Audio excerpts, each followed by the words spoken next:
अगर आपको मेडिटेशन और हेल्थ की बातों को अच्छी रीति समझना है तो यूट्यूब चैनल है शिव शक्ति मेडिटेशन बीके कुसुम, फिर सब्सक्राइब करेंगे और जो लक्ष्मी नारायण का आइकॉन है उस पर टच करेंगे तो हमारी चैनल खुल जाएगी।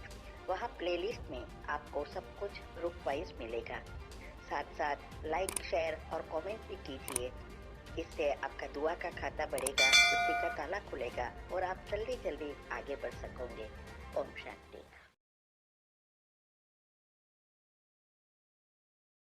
ओम शांति। आपका प्रश्न है कि मैंने कभी पूजा पाठ नहीं किया है, मतलब मैं मंदिर या धार्मिक जगह पे पेरेंट्स के साथ जाती थी और बाद में भी युगल के साथ भी ऐसा कोई पूजा कर पाठ नहीं किया है। और भगवान को भी तभी याद करती थी जब दुख होता था, पर ब्रह्मा कुमारी का ज्ञान समझ आया, पूरी धारणा भी बन गई, अंदर से बहुत खुशी भी मिलती है। सब कहते हैं भक्ति पूरी होने के बाद भगवान आया, सॉरी बाद ही ज्ञान में आते हैं, तो ये बात समझनी है। उत्तर है, देखो भक्ति के बाद ज्ञान मिलता है, उसका अर्थ यह है कि आत्मा वो द्वापर से जो भी आत्माएं आई है उस अनुसार इस समय ज्ञान में आएगी। तो भक्ति उन्हों की पूरी होती है जो ज्ञान में द्वापर से आए हैं, जो देवी देवताओं की आत्माएं हैं। अभी देवी देवताओं में भी कोई पहले जन्म की है, कोई 108 वाली है, कोई 33 करोड़ वाली है, कोई 2 करोड़ वाली है। हर एक अलग अलग आत्मा की शक्ति अनुसार देवी देवता का पद प्राप्त करते हैं। लेकिन द्वापर में सभी आत्माएं पहले नीचे कला उतरती है तो नीचे आती है, बाद में परम धाम से नई आत्मा आती है। तो ये द्वापर में पहले पहले जो मेन आत्माएं हैं उसने ही तो भक्ति शुरू की। अभी जो जिसका भी पाठ ये स्थापना का है वो तो आगे नंबर वाली, उसका पाठ अलग है 108 और 8 वाला। इसमें भी फिर कई निकल जाते हैं, फिर कई बीच में ढीले हो गए, कई अभी तक थे, कई बीच में शरीर छोड़ा, तो बहुत सारी चीजें इसमें समाई है।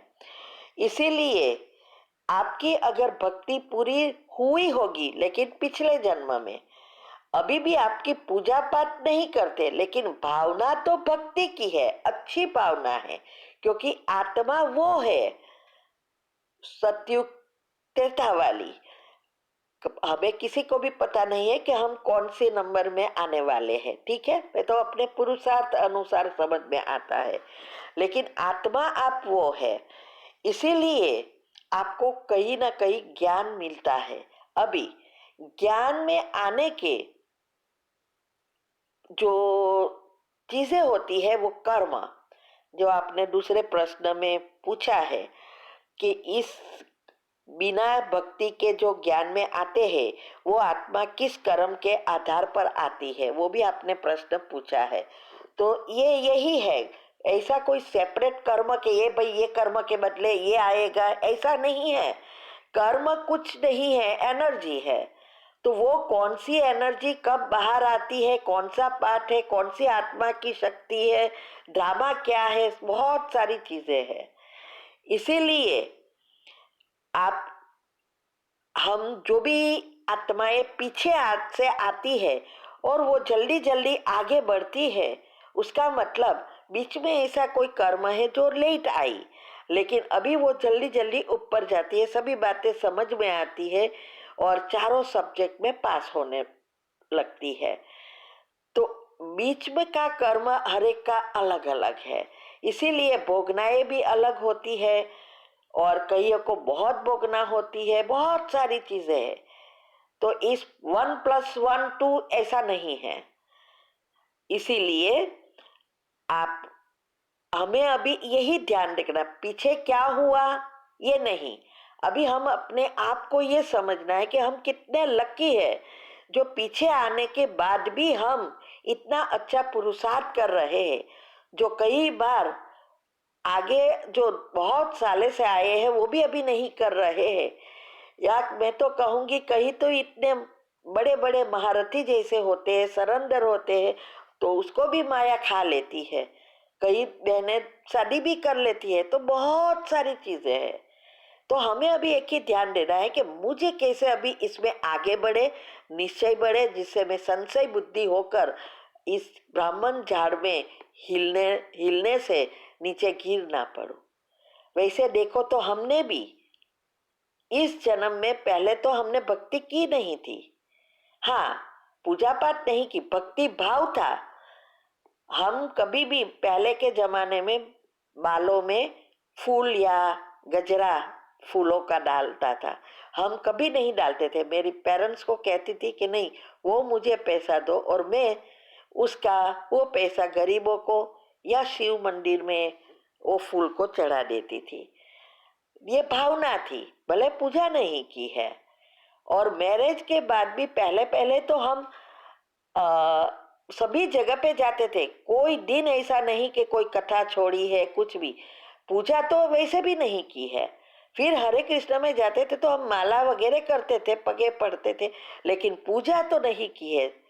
तो ये ऐसी बात है। जैसे सिस्टर शिवानी का भी देखो, उसकी भी कहानी में आप देखेंगे तो वो भी ऐसे ही कहते थे कि पहले तो वो इसमें थी ही नहीं, बहुत फैशन वाले थे, लेकिन वो देखो अभी कहाँ से कहाँ पहुंच गए थोड़े समय में। तो ये सारी बातें बहुत गुह्य है, इसीलिए हम अभी इस बातों में नहीं हमें जाना है। अगर आपको बहुत कुछ समझना है तो बस सारे राज रखे हैं, उसको अब आप अच्छी रीति समझते जाओ तो बुद्धि का ताला खुलता जाएगा और आपको भी अंदर से इंस्पायर होता जाएगा। ओम शांति।